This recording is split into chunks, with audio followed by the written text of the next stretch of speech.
అందుకే గుత్తి దీపం పెడతారు. ఈశ్వర, పెట్టవలసిన వేళకి పెట్టామో లేదో మా ఇంట్లో దీపం, అందుకని 365 ఒత్తులు కట్టి వెలిగిస్తాం. ఇది వెలిగించేటప్పుడు సమాన స్థాయి కలిగినవి 3 ప్రాంగణాలు. 1 దేవాలయం, 2 నదీ తీరం, 3 మఠం. మఠం అంటే ఇదిగో ఇటువంటిది మఠం. హీనపక్షం ఇంట్లో.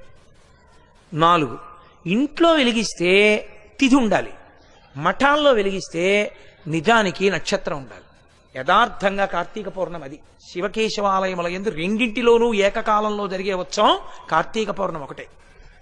కాబట్టి అందుకు పెట్టాలి దీపం. కానీ కార్తీక పౌర్ణమి నాడు దీపం వెలిగిస్తే వెలిగించి వెళ్ళిపోకూడదు.